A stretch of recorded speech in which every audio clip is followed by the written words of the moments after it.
बिस्मिल्लाहिर्रहमानिर्रहीम, अस्सलाम वालेकुम, गुड मॉर्निंग। वीकेंड विद आवाज़ में तव्हां सभिनी खे भलीकार करे थी तव्हांजी होस्ट सबा अबड़ो ऐं मूंसां गॾु आहिनि मुंहिंजा होस्ट साथी इम्तियाज़ अहसन। दोस्तों आऊं उम्मीद तो करियां त जिते बि हूंदो हमेशह ख़ुशि हूंदो, आबाद हूंदो।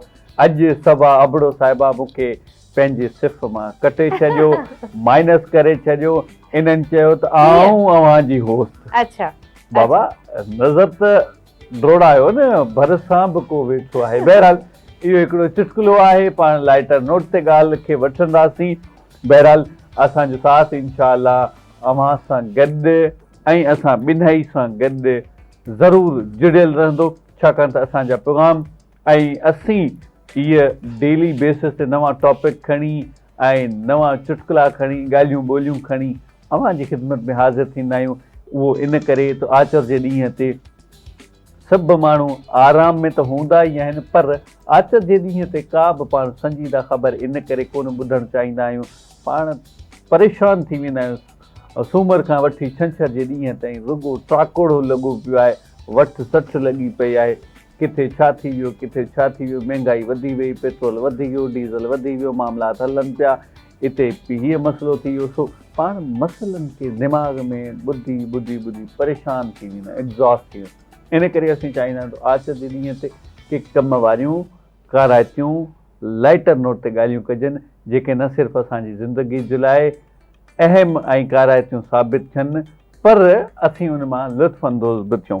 जीअं अॼु अव्हां जे लाइ हिकिड़ो कमाल जो टॉपिक खणी अचूं पियासीं। ऐं ब्रेक खां पोइ अव्हां सां उहा ॻाल्हि ॿोल कबी। ऐं आउं सम्झां थो सभा त उहा हर घर जी कहाणी आहे, हिकु घर जी कोन्हे, हर घर जी कहाणी आहे। ऐं हर घर में अहिड़ा मामलात, अहिड़ा माण्हू, अहिड़ा नमूना मिलनि था जेके नमूना उन कम खे सर अंजाम ॾींदे देरि ई कोन था कनि, पर उन कम जो जेको नतीजो निकिरे थो ऐं उन में केतिरो मुआशरे में बिगाड़ अचे थो, इहा असांखे ख़बर ई कान्हे।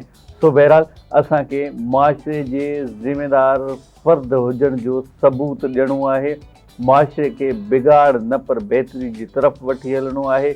ऐं असीं पंहिंजी बहितरीअ जी शुरूआति हमेशह हिकिड़े फ़र्द खां कंदा आहियूं।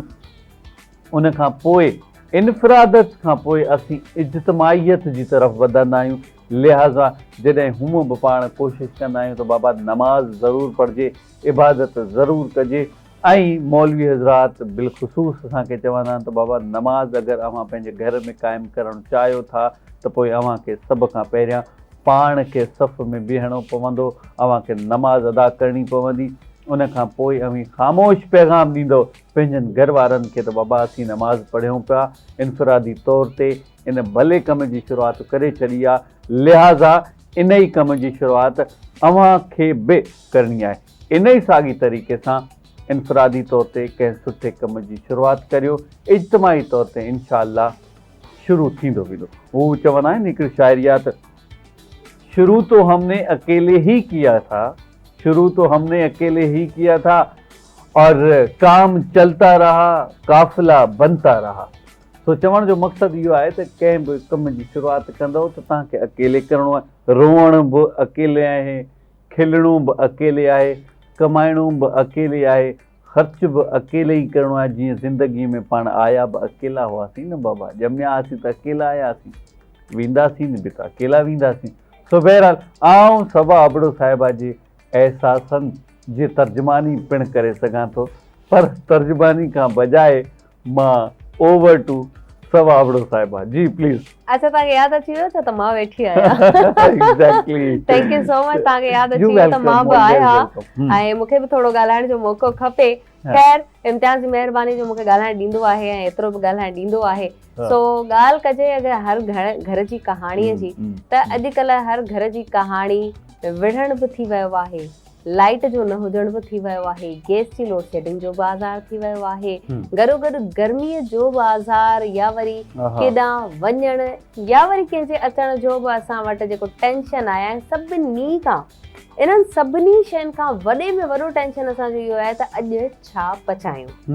इहा लिस्ट तयारु करणु औरतुनि लाइ तमामु ॾुखी आहे। ऐं जॾहिं वरी संडे जो ॾींहुं ईंदो आहे, इहा जेकी घर में बीठल असांजी अधी अमड़ आहे, भेण आहे, उनखे जेतिरो इहो टेंशन हूंदो आहे त अॼु ही माण्हू छा खाईंदो त हू माण्हू छा खाईंदो, उहो जेको टेंशन हूंदो आहे असांखे सॼे ॾींहं जो, पचाईंदा त कलाकनि में आहियूं, खाइजी 2 मिंटनि में वेंदी आहे, ऐं वरी असीं हूंदा आहियूं तारीफ़ जा हक़दार जेका असांजी थींदी बि न आहे अक्सर। ख़ैर, त इहो जेको टेंशन आहे न इम्तियाज़, इहो जेको बम हूंदो आहे असांजे मथां ऐं किरण वारो हूंदो आहे त मूंखे ही पचाए ॾियो, हू पचाए ॾियो, या वरी चवंदा आहिनि तव्हां पंहिंजी मर्ज़ी ते पचायो। अगरि असीं मर्ज़ी ते बि पचाईंदा आहियूं त कुझु माण्हू खाईंदा आहिनि, कुझु न खाईंदा आहिनि। इन टेंशन खां वॾी टेंशन औरतुनि जी ज़िंदगी में मां सम्झां थी त अॼुकल्ह काई बि न आहे। मां इन ॻाल्हि सां नाज़रीन 100% सहमत आहियां। हू वेचारी वॾी महिनत कंदी आहे, ऐं अगरि घर वारा चई छॾनि त बाबा जेका ॻाल्हि अव्हांखे सम्झ में अचे पचाए छॾियो। राति जो जेॾी महिल दाल चांवर साम्हूं ईंदा आहिनि त पोइ माण्हुनि जा मुंहं ठही वेंदा आहिनि, पोइ चवंदा आहिनि यार राति जो दाल चांवर केरु खाईंदो आहे, या हूअं पुलाव केरु खाईंदो, 3 ॾींहं त खाधो आहे। सो अगरि को मिसाल जे तौरु पाण चिकन जी ॻाल्हि करियूं, सब्ज़ीअ जी ॻाल्हि करियूं त पोइ असांखे ॿुधण में मिलंदो आहे, असांखे त न मेल हज़रात असीं रुॻो खाइण वारा आहियूं यकीनन, बेमानी खाईंदा। हो न, इन ॻाल्हि में त आउं सहमत आहियां, ऐं सभु असां भरपूर तरीक़े सां इनखे वोट बि ॾींदुसि, इन्हनि वोटनि में खटाईंदुसि बि, इलेक्शन थिए त पोइ सदर बि चूंडाईंदुसि, इहा बि ॻाल्हि तय आहे। सो बहरहाल चवण जो मक़सदु आहे त नाज़रीन, अगरि अव्हांखे मानी खाइणी हुजे, रोटी सालन मानी भाॼी खाइणी हुजे, पहिरियां त ॿुधायो, अगरि नाहे ॿुधायो त महिरबानी करे तव्हांजो इहो को हक़ु कोन्हे मानी पचण खां पोइ, साम्हूं अचण खां पोइ तव्हां पंहिंजा इहे तारीफ़ पंहिंजो शिकायतुनि जा अंबार लॻाए छॾियो त यार ही छा पचायो। भाईजान जेका मानी मिली आहे महिरबानी करे चुपड़ी करे खाइण शुरू करे छॾियो, न त पोइ सुभाणे खां वरी अहिड़ो नमक तेज़ हूंदो जो बीपी शूट थियल हूंदो तव्हांजो। अच्छा, हिकिड़ी ॿी बि ॻाल्हि त अॼुकल्ह मौसम ॾाढो सुठो आहे असांजे कराची जो, कराची शहर जो मौसम इंजॉय कनि था माण्हू, ऐं जेके असांजे सिंध जा ॿिया इलाइक़ा आहिनि उन्हनि मां बि माण्हू कुझु अचनि था, हालांकि छुटियूं न आहिनि इम्तियाज़, पोइ बि माण्हू अचण जी कोशिशि कनि था, 1-2 ॾींहं रही वञनि था ऐं ॾिसनि था त हीउ एतिरो सुठो मौसम, छो त पूरी सिंध ओवरऑल मुख़्तलिफ़ मौसमनि में तब्दील थी वई आहे। ऐं असां ॾिसूं था त असांजे सिंध जे ॿियनि इलाइक़नि में अञा ताईं गर्मी पद हेठि न आहे थियो, घटियो न आहे, उते गर्मी जी शिदत अञा ताईं आहे। पर कराची जी मौसम खे अगरि असीं ॾिसूं था त ख़ूबसूरत मौसम आहे, हल्की फुहार हले पई, ऐं इन मौसम में वरी सुबुह जो जॾहिं ॿाहिरां जो नाश्तो हुजे थो हलवा पूरी त मज़ो अची वञे थो, वरी उनजे मथां हुजे कड़क चांहि जेका असां हिन वक़्तु आवाज़ टीवी जी बि पी रहिया आहियूं, त उनमें उनजो मज़ो वरी दोबारा थी वञे थो। छा चवंदव त अॼु नाश्तो असीं बि प्रोग्राम खां पोइ ॿाहिरि ई कयूं? ज़रूरी आहे, इहो नाश्तो करणु घुरिजे, पर तव्हांखे ख़बर आहे त नाश्तो बाक़ाइदा करे, नो कॉम्प्रोमाइज़ विद नाश्ता भाईजान, नाश्तो करिणो आहे। सो बहरहाल जिते मौसम जी ॻाल्हि हले पई त मौसम त बहितर थिए पई, पर अव्हां ॾिसो पियो त कुझु थोरे लम्हे जे लाइ गर्मी थिए थी, थोरे लम्हे जे लाइ बहितरी थिए थी, पर हिकिड़ी मायूस कुन ॻाल्हि इहा बि आहे, कराचीअ में साह ॿूसाट ॼण जी बीमारीअ में बि वाधारो अचे पियो। इहा स्पेशल रिपोर्ट डॉक्टर्स जे तरफ़ां बि आहे। उन्हनि जो चवणु आहे त बाबा घर में पंहिंजो एग्ज़ॉस्ट जो माहौल बहितर करियो, ऐं एग्ज़ॉस्ट फैन लॻायो, अगरि तव्हांजा विंडो खुलियल कोन आहिनि त पोइ विंडो खोले छॾियो, जंहिंजो घर ॿूसट वारो आहे त कोशिशि करियो हवा में वेहो, कुझु पल ऐं कुझु लम्हा गुज़ारियो।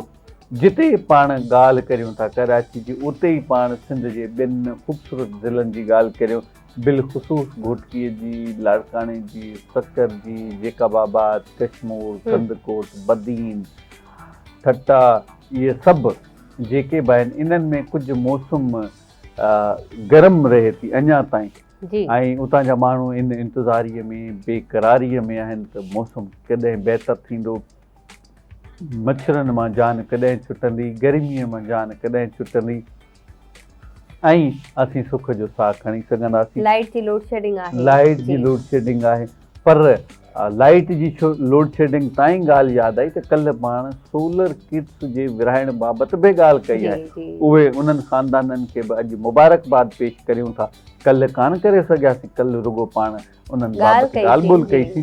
बहरहाल भाईजान, अव्हां सभिनी दोस्तनि खे मुबारकूं हुजनि जो सोलर किट नंढिड़ो ई इनिशिएटिव सम्झी सघूं था, नंढिड़ो आहे, पर इहो हिकिड़े उमेद जो किरणो आहे। सो हिते ई पाण ॻाल्हि कंदासीं उन्हनि ॿारनि जी उहे ॿार जेके मौसम तब्दील थियण जे करे थोरो खंघि बुखार नज़ले ऐं अॼुकल्ह ॾाढा दाणा बि थियनि था ऐं ख़ारिश बि थिए थी, इहा शिकायत बि पिणु ॿुधी वई आहे। इन करे अव्हां पंहिंजनि ॿारनि जो बिलख़ुसूस ख़्यालु रखो ऐं आउं अव्हांखे ॿुधाईंदो हलां त डॉक्टर हज़रात जे तरफ़ां इहो बि चयो वियो आहे त पंहिंजनि ॿारनि खे पब्लिक प्लेस ते वठी वञण खां थोरो एहतियात करियो। बिलख़ुसूस अगरि अवी सब्ज़ी वापराइण वञो था, अगरि किथे कंहिं रोड रस्ते ते वञो था त पोइ उनखे ॿार खे पाण सां गॾु वठण बि चाहियो था सही त पोइ एहतियात ईअं करे सघो था, अव्हां वटि गाॾी आहे त पोइ उते तव्हां वेट कराए सघो था, न त पोइ न वठी वञो। अगरि ॿाहिरि वञिणो बि आहे त पोइ किथे शॉपिंग मॉल में उनखे आउटिंग कराए वठो ऐं किथे ग्रोसरीज़ ते जीअं असांजा इम्तियाज़ सुपर मार्केट वग़ैरह अहिड़े क़िस्म जा आहिनि उते वञो, पर ॿारनि खे पंहिंजे ख़्याल में एहतियात में रखो, छाकाणि त ॿारड़ा गुलनि जहिड़ा ॿारड़ा हुजनि था, उन्हनि जी तबियत ख़राबु मतिलबु हू सॼो ॾींहुं रोअंदा त पोइ अव्हांजे पूरे घर जे फर्दनि जी तबियत ख़राबु थी वेंदी। वराए आउं सबाबड़ो साहिबा ॾांहुं ईंदुसि ऐं उन्हनि खे इल्तमास कंदुसि त मूं ॻाल्हायो घणो पर ब्रेक ॻाल्हाए त ही विया, हाणे मुंहिंजो फ़ाइदो न आहे ॻाल्हाइण जो, छो त असां वटि टाइम जी बि शॉर्टेज आहे। सो मां हाणे डायरेक्ट वठंदमि ब्रेक, छो त मूं लाइ स्पेस न आहे बचो। नाज़रीन वठूं था ब्रेक, ब्रेक खां वापसि अची करे पोइ वरी अॻियां कंटिन्यू कंदासीं। जी वेलकम बैक नाज़रीन, हिकिड़े अहिड़ी साईअ खां पोइ अव्हांजी ख़िदमत में हाज़िर आहियूं। दोस्तो अव्हांखे ख़बर आहे त असांजो प्रोग्राम जारी उसारी आहे, पर अॼुकल्ह छाकाणि त इलाही शयूं इलाही मामलात चेंज थियनि पिया, उनजी वजूहात छा आहिनि इनखे असांखे ज़रूरु ॾिसणो आहे। ऐं बिलख़ुसूस पाण ॾिसूं था त अॼुकल्ह जीअं कल्ह बि अव्हां सां ॻाल्हि ॿोल कईसीं त जदीद दौर में नवाण बि अचे पई, इलाही सारा माण्हू पंहिंजनि ख़्यालातनि में बि तब्दीली आणनि पिया, पर हिन वक़्तु जेको हिकिड़ी परेशान कुन ॻाल्हि बि आहे ऐं उन ॻाल्हि ते सोचण बि घुरिजे त जदीद दौर में शादी बाबति तब्दील थींदड़ जेके तरजीहूं आहिनि, शरीक हयात में अहम ख़ूबियूं आहिनि ऐं सोशल मीडिया ऐं ड्रामनि जे वसीले जेका माण्हुनि जी ज़िंदगियुनि ते असरात पवनि था, इन ते फोकस करण जी बि ज़रूरत आहे। इहे अहिड़ा संजीदा मामलात आहिनि जेके असांजे समाज लाइ बहितर कोन आहिनि। बहरहाल इन्हनि सभिनी टॉपिक्स ते ॻाल्हाइण जे लाइ असां हिकिड़े ज़बरदस्त ऐं एक्सपर्ट गेस्ट खे पंहिंजी लाइव कॉल में शामिल कयो आहे। मिस सुमेरा समो असां सां गॾु मौजूदु आहिनि, इन ई टॉपिक ते उन्हनि सां हाल अहिवाल कंदासीं। आउं वेलकम करियां थो मिस सुमेरा समो, अव्हांखे वेलकम करियूं था। अस्सलाम वालेकुम सर। वालेकुम सलाम। सुमेरा साहिबा ठीकु आहियो? जी जी अल्हम्दुलिल्लाह मां ठीकु आहियां। बिल्कुलु तव्हां ठीकु आहियो? अल्हम्दुलिल्लाह जी। अॼु असीं हिकिड़े अहम मौज़ू ते ॻाल्हाए रहिया आहियूं जंहिंखे हर माण्हू आम करे छॾियो आहे, यानी कि शादी कयूं बि त बि ईज़ी आहे असांजे लाइ। अगरि असीं डिवोर्स वठूं था त बि असीं पंहिंजे मुआशरे में हिकिड़ो अहिड़ो क्राइटेरिया ठाहे छॾियो आहे त it's easy for every one, यानी कि का हिकिड़ी ॼण शइ था वठूं ऐं उनखे पोइ वरी ख़तमु था करे छॾियूं। सभ खां पहिरीं त मां तव्हांजो ओपिनियन पुछणु चाहींदमि हिन हवाले सां। जी बिल्कुलु, तव्हां इहो वैलिड हिकिड़ो पॉइंट आहे जेको रेस कयो आहे, जेको अॼुकल्ह सोसाइटी में इहो तमामु घणो कॉमन थी वियो आहे। त just like to borrow the something from the बाज़ार एंड कंहिं बि दुकान तां असां वठूं पिया, रिश्ता कुझु अहिड़ा ई थी विया आहिनि ऐं पोइ हुनखे यकदमि छॾे था ॾियूं। त एक्चुअली बिगाड़ स्टार्ट ई हितां थो थिए, जॾहिं असां पंहिंजी शयुनि ते डिसओन करण जे लाइ हर वक़्तु रेडी आहियूं। त रिश्ता ईअं कॾहिं बि न हलंदा आहिनि, त उन्हनि सां गॾु गिव अप न कबो आहे। बिल्कुलु ठीकु आहे मिस सुमेरा। अॼुकल्ह असीं ॾिसूं पिया त इलाही सारा नौजवान जेके शादी कनि था, उहे ॾिसनि था त छोकिरीअ जूं ख़ूबियूं कहिड़ियूं आहिनि ऐं उन में इलाही सारा मुतनाज़ा शयूं बि असांजे साम्हूं अचनि थियूं। छोकिरनि जा ख़्यालात कुझु हुजनि था, छोकिरियुनि जा ख़्यालात कुझु हुजनि था, पर अव्हांखे ऐं बिज़ाती असांखे बि ख़बर आहे त हिकु ही शादीअ जो अहिड़ो रिश्तो आहे जंहिंखे ॻंढिजण में मज़बूत थियण में थोरो टाइम दरकारु हूंदो आहे, छाकाणि त ॿ माण्हू ॿिनि अलॻि अलॻि पहलुअनि खे पंहिंजे ज़हन में रखनि था, उन्हनि जो मैच थियणु थोरो टाइम रिकार्ड हुजे थो। इन बाबति तव्हांजो छा ख़्यालु आहे त जॾहिं छोकिरा या छोकिरी मिसमैच थी था वञनि त पोइ जल्द फ़ैसिलो वठी था वञनि त बाबा ही डाइवोर्स करणी आहे, इन खां सवाइ ॿियो को बि हल कोन्हे? जी, बिल्कुलु मां हिन ते तव्हांखे ॿुधाईंदसि त असां वटि अॼुकल्ह जेको मुआशिरो हले पियो, एक्चुअली मुआशिरे में हाणे ॿ जेके जनरेशन्स आहिनि उहे गॾु थी वयूं आहिनि। हिकिड़ी त मिलेनियल्स गॾु थी वई आहे जेनज़ी सां गॾु। त हाणे ई जॾहिं ॿ जनरेशन्स गॾु हिक ॿिए सां गॾु हलनि पियूं त उते एक्स्ट्रा बिगाड़ इन करे पैदा थो थिए त जेनज़ीस जा पंहिंजा थॉट्स आहिनि। तव्हां अॼुकल्ह ॿुधो हूंदो त जेनज़ीस काफ़ी कॉमन ऐं काफ़ी ऑन कनि पियूं, काफ़ी जॻहियुनि ते पंहिंजे पाण खे मञाइनि पिया ऐं no doubt they are very talented. But the thing is कि हर सोसाइटी जे हर घर खे तव्हां ॾिसंदव त ॿियो घर छॾे हिकिड़ी अहिड़ी जोड़ी आहे जेका मिसमैच आहे। त बेसिकली मिसमैच हुजणु, माइंडसेट न मिलणु ऐं माइंडसेट मिलण लाइ जेको टाइमिंग असांखे खपंदी आहे कंहिं बि रिश्ते लाइ, असां उहो ॾियण लाइ तयार न आहियूं। असां पंहिंजे पाण खे रिश्तनि खे बहितर करण खां वधीक ॿाहिरि नया रिश्ता ठाहिण ते असां प्रेफर करे छॾियो आहे। पोइ चाहे उहो मर्द हुजे चाहे उहा औरत हुजे। जेकॾहिं असां पंहिंजे घर जे रिश्तनि खे बहितर करण लाइ उनखे वक़्तु ॾियूं, उन जे लाइ असां काफ़ी कोशिशूं अगरि असां कयूं कि प्रॉपर प्लेटफॉर्म्स तां असां जेको आहे सो मदद वठूं या गाइडेंस वठूं त पोइ बहितरी अची सघे थी। सही। पर तव्हां पाण ॾिसंदव त अॼुकल्ह जेको आहे सो डाइवोर्स जी शरह तमामु घणी वधी वई आहे। थोरी थोरी ॻाल्हि ते डाइवोर्स आहे। त तव्हां अगरि बैक वञो त तव्हां ॾिसंदव त असांजी फैमिलीज़ में असांजा जेके वॾा हुया, they also sacrifice and compromise too much.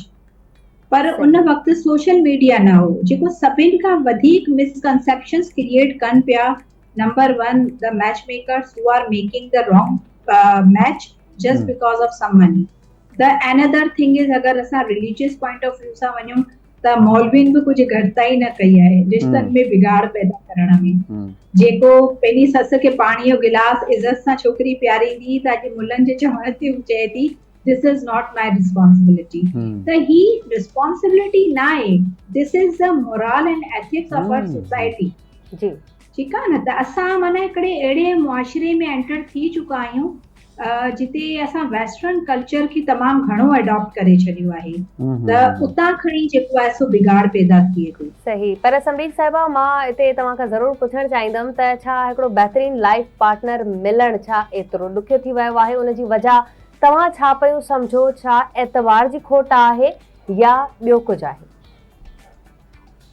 Actually बहितरीन लाइफ पार्टनर त ॾिसो केर बि न आहे। तव्हां अगरि हिस्ट्रीज़ खणी वठो या करंट सिचुएशन्स खणी वठो त केतिरा वॾे में वॾा जेतिरा बि असांजा एलीट क्लास जा माण्हू हुजनि या नोइंग पर्सनैलिटीज़ हुजनि, उहे बि पंहिंजी वाइफ खां मुतमइन न आहिनि ऐं उहे वाइफ वरी पंहिंजे हस्बैंड्स खां मुतमइन न आहिनि। एक्चुअली द थिंग इज़ के ॿ इम्पॉसिबल शयूं, ॿ माण्हू जंहिंजी सोच बि न मिलंदी हुजे। शादी बेसिकली कॉन्सेप्ट आहे कॉम्प्रोमाइज़िंग जो ऐं म्यूचुअल अंडरस्टैंडिंग जो। जिते असां हर रिश्ते खे पंहिंजी जीत ऐं हार ते खणी ईंदा आहियूं, ईगो आणे था छॾियूं, त उते रिश्तो न हलंदो आहे बेसिकली। त ॾिसो घर में ॿ टे भाउ भेण बि त हिकु जहिड़ा कॾहिं न हूंदा आहिनि न, हुननि जी बि त थिंकिंग अलॻि अलॻि हूंदी आहे। पर पोइ बि असां उन्हनि सां गॾु रहंदा आहियूं छो त ब्लड रिलेशन्स आहिनि। सेम एज़ इट इज़ इहो निकाह जो जेको रिश्तो आहे इहो क़ीमती रिश्तो इन ई करे आहे ॿ अणॼाण माण्हू हिकिड़ी नई ज़िंदगीअ में एंटर थियनि, हिक ॿिए खे सुठो टाइम ॾियनि, सम्झनि, वक़्तु ॾियनि, इमोशनली आइदर विथ रिस्पॉन्सिबिलिटीज़। बाक़ी हाणे जेके सोसाइटी जा जेके नॉर्म्स ठाहे छॾिया आहिनि शादी खे वठी, उहे त तमामु घणा ॾुखिया आहिनि, तमामु घणा ॾुखिया करे छॾिया आहिनि। अच्छा मिस सुमेरा, अव्हां खे ख़बर आहे त पाण जॾहिं अवाइली वक़्त खे यादि करियूं, पुराणे दौर खे यादि करियूं, त असां पंहिंजनि अबनि ऐं ॾाॾनि जी चवण ते शादियूं बि करे छॾींदा हुआसीं। न सिर्फ़ु शादियूं थी वेंदियूं पर उहे बाक़ाइदा मुकमल तौर ते कामयाबु थींदियूं हुयूं ऐं उहे पुश्तनि जूं पुश्तियूं असांजा इहे रिश्ता पिया हलंदा। पर हिन वक़्तु अव्हां छा चवणु चाहींदियूं त हिकिड़ो नौजवान पंहिंजूं बुनियादी माना ज़रूरतूं, ख़्वाहिशूं या ख़ूबियूं जेको सम्झे थो छोकिरीअ में, उहे कहिड़ियूं आहिनि ऐं हुजणु कहिड़ियूं घुरिजनि ताकी इन रिश्ते खे आसान बणाइजे? बेसिकली ॾिसो, शादी जो जेको कॉन्सेप्ट आहे न, कॉन्सेप्ट इहो हुयो त मर्द ज़िम्मेदारी खणंदो, छो त मर्द हिकिड़ो ज़िम्मेदार आहे बाय नेचर, बाय डिफॉल्ट जंहिंखे चइजे। कुदरत अहिड़ो निज़ाम ठाहियो आहे त उनखे कमाइणो आहे ऐं औरत खे घर में रहणो आहे ऐं उनजे औलाद जी तरबियत करणी आहे। ईअं आहे न शादीअ जो कॉन्सेप्ट जेको असां प्रीवियस टाइम में ॾिसंदा पिया अचूं। अॼुकल्ह मर्द पंहिंजी ज़िमेदारी सही खणनि नथा, नंढी नंढी शयुनि ते औरतुनि ते तशद्दुद था कनि, नंढी नंढी ॻाल्हियुनि ते प्रॉब्लमेटिक था थी वञनि। त जॾहिं औरत घरां निकिरणु सम्झो त मां हाणे पंहिंजे पेरनि ते बीह जीअं ॿ पैसनि जे एवज़ मां कंहिं मर्द सां जेको आहे ज़िंदगी गुज़ारियां ऐं उनजा ताना बि ॿुधां, पंहिंजी पर्सनैलिटी ख़राबु कयां, उनजा बच्चा बि पैदा कयां, पर हू मर्द हिकिड़े वक़्त ते हू सभु सेक्रीफाइसिस हिकिड़े सेकेंड में विसरी थो वञे ऐं हू इन शइ ते अची थो वञे त मां हाणे वधीक रिस्पॉन्सिबिलिटी नथो खणी सघां। जंहिं ॾींहुं मर्दनि जंहिं वक़्त में मर्दनि औरतुनि मां हथ कढणु शुरू कया, ठीकु आहे न, उन वक़्तु औरत जॾहिं ॿाहिरि निकिती त मुआशरे में बिगाड़ पैदा ई तॾहिं थियो आहे। जेको साइंटिफिकली बि तव्हां ॾिसो, शरीयती तौर ते बि तव्हां ॾिसो त इहो ग़लति आहे, छो त औरत जो घर में रहणु हुयो, ठीकु आहे न, हू पंहिंजी घणियूं ॿियूं एक्टिविटीज़ में पंहिंजे पाण खे मुलविस करे थी सघे, पर उन खां वधीक जेको वरी रोल अदा कयो उहे उन्हनि कयो जीअं सोशल मीडिया ते वेठल जेके असां माज़रत सां थी चवां उहे फीमेल्स आहिनि जेके समहाउ हर को न 5 आङुरियूं बराबरि न आहिनि, पर किथे के डाइवोर्स आहिनि, उहे वरी ॿियनि जे घरनि में इन्वॉल्वमेंट रखनि थियूं, ज़ाहिर आहे उन्हनि जे घरनि खे पिटाइनि थियूं, या उहे मर्द पहिरीं ॾिसो मर्द कॉम्प्रोमाइज़ बि कंदा हुआ, अॼु मर्द चए थो त मूंखे ॿी मिली वेंदी ॿाहिरि। तव्हां जेका ॻाल्हि कई पॉइंट रेस कयो त सालो साल शादियूं हलंदियूं, सर मां तव्हांखे गारंटी सां इहा ॻाल्हि थी चवां, उहे ई माण्हू अॼु असां सां राब्तो कंदा आहिनि त असां 20 साल पंहिंजी माई सां कढिया आहिनि, असांजी अंडरस्टैंडिंग न आहे, प्लीज़ असांखे कुझु सुठो मैच ॿुधायो। हाणे तव्हां ॾिसो उन्हनि बि कॉम्प्रोमाइज़ कयो पिए, ॿार बि आहिनि, अॼु उन्हनि जा ॿार यूनिवर्सिटी था वञनि, केरु यंग आहिनि, कंहिंजी शादी थी वई आहे, त हाणे चवनि था त हाणे असां पंहिंजी ज़िंदगीअ लाइ को सुठो पार्टनर ॾिसणु था चाहियूं, त छा ही हुन औरत सां नाइंसाफ़ी न आहे?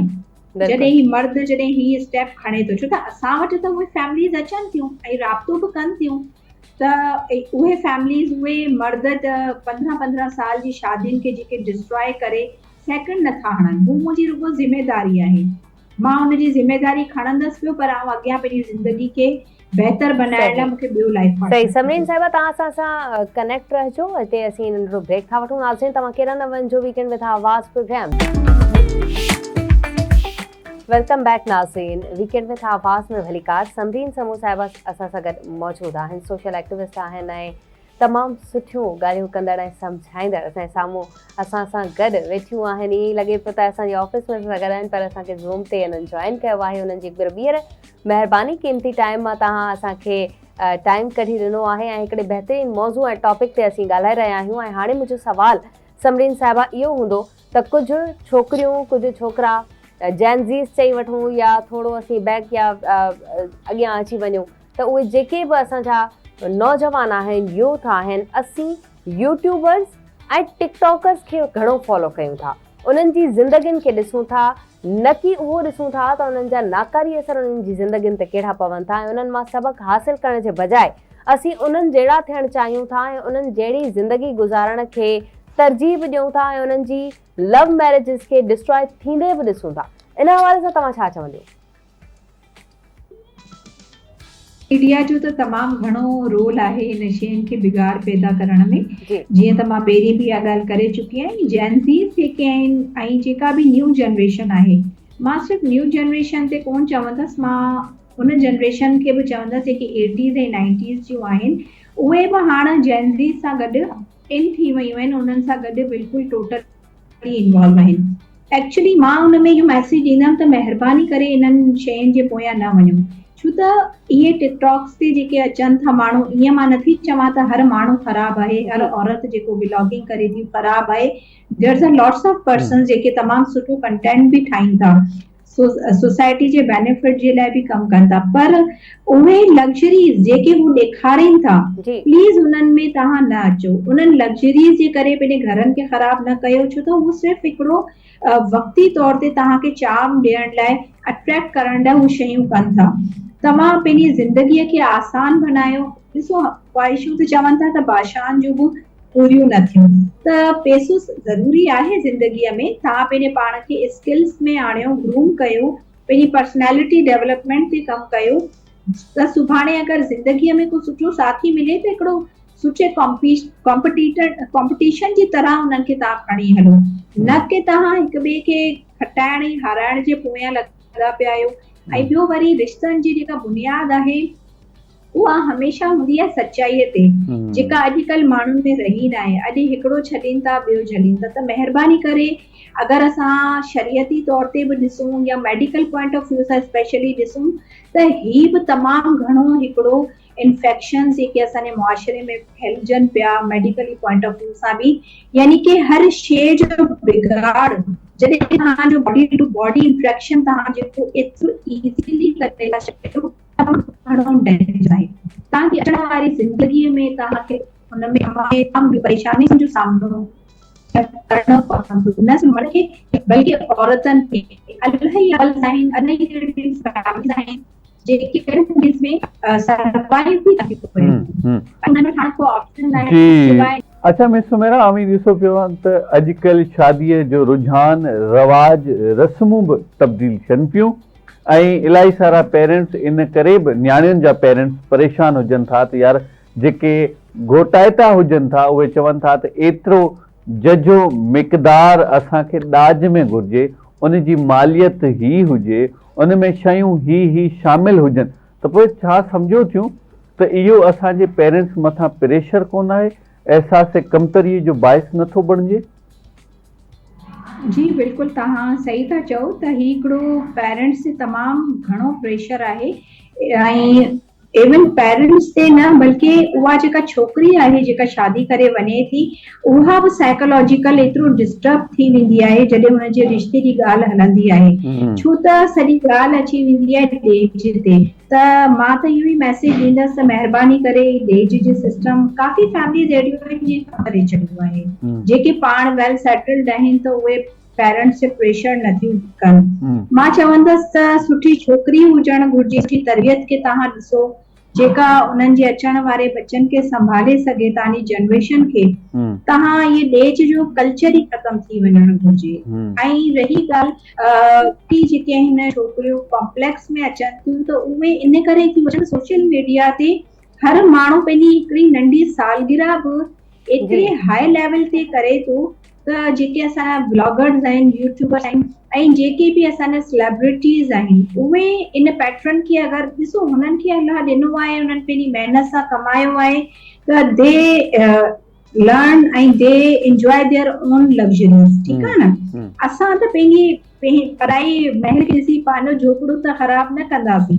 त हिते कॉन्सेप्ट इहो ई आहे, असांखे पंहिंजी शयुनि खे ॾिसणो आहे त असां पाण उन्हनि शयुनि में केतिरो कवर करे हली था सघूं। त मां चाहियां थी त ही ॾेज जो कॉन्सेप्ट जेको आहे उहो ख़तम थी वञणु घुरिजे। सही, पर सुमेरा साहिबा, हिते जीअं ॾाज जी लानत ते असीं ॻाल्हि कईसीं, हिते हिकिड़ी ॿी बि असां वटि असां सोशल मीडिया मां शायदि सिखियो आहे या अलाए किथां असां में इहा आदत पइजी वई आहे त अगरि छोकिरी वठूं था त उहा कमाईंदड़ हुजे, एजुकेटेड हुजे, उनजी सैलरी बि ॾिठी वञे थी, उनजो बैकग्राउंड बि ॾिठो वञे थो, ऐं उहा उन खां पोइ जेका उहा पंहिंजे घर खे सपोर्ट करे थी, अची करे वरी साहुरनि खे बि सपोर्ट कंदी। इहा असांजे मुआशरे में ॻाल्हि वधी वई आहे, इन ते तव्हां छा चवंदियूं? एक्चुअली इन ते हिकिड़ी स्टडीज़ बि काफ़ी शेयर थियनि पियूं त अचण वारे वक़्त में तव्हां ॾिसंदव त काफ़ी छोकिरी शादीअ लाइ विलियम वेरी क्लियर आहे, डेटा हाणे ॿुधाईंदा त हलनि पियूं, जेको सिस्टम हले। ऐं जॾहिं ॾिसो, मां तव्हांखे जॾहिं हिकिड़ी औरत खे कमाइणो बि पाण आहे, नौकिरी बि सर्विस पाण वठणी आहे, वरी उनखे सुभाणे घर बि पाण हलाइणो आहे, सभु कुझु जेकॾहिं उनखे पाण करणो आहे। मां बि हिकिड़ी औरत आहियां, मां बि इन शइ खे सम्झां थी त पोइ मूंखे ज़रूरत कहिड़ी आहे शादी करण जी। मां इहो सोचींदसि अलाह त मूंखे ज़िम्मेवार ठारायो न त औरत घर में विहंदी, पर ही हुनजो प्लस पॉइंट आहे। जेकॾहिं हू पढ़ियल लिखियल आहे, समझदार आहे ऐं हू पंहिंजो कमाए थी, तव्हांजी मदद करे थी घर जे हलाइण में फाइनेंशियली, त पोइ उनखे एप्रिशिएट नथो कयो वञे, उनखे पोइ प्रेशर ॾिनो वेंदो आहे। ईअं ई आहे न। जी त मुआशरे में ही शयूं हितां ई स्टार्ट थियूं थियनि बेसिकली। त असांखे इन शयुनि ते कमु करणो आहे। इहो कमु तमामु वॾो कमु आहे, इहो नंढो कमु न आहे, बिल्कुलु ठीकु। वन डे वर्किंग न आहे इहा। जी मिस सुमेरा, अवी छा सम्झो थियूं बुनियादी वजूहात कहिड़ियूं हुजनि थियूं त पोइ असीं एतिरो एक्सट्रीम क़दम खणण जे लाइ तयारु थी वञूं था? मुंहिंजे सवाल जो मक़सदु आहे त कहिड़ियूं अहिड़ियूं मिसअंडरस्टैंडिंग थियनि थियूं? सभिनि खां पहिरीं त मोबाइल यूज़, चाहे वो मर्द हुजे चाहे वो औरत हुजे, वो इनसिक्योरिटी स्टार्ट थी वई आहे न घर में। अॼुकल्ह पासवर्ड लॻाए था ॾियनि, औरत घर में खणी नथी सघे, मर्द औरत जो मोबाइल नथो खणी सघे। सभिनि खां वॾो डिफरेंस त असां इते ई क्रिएट करे छॾियो रिश्ते जे अंदरि, ठीकु आहे। माना ट्रस्ट लेवल ज़ीरो थी वियो हिते। न औरत मर्द ते थी करे न मर्द थो करे।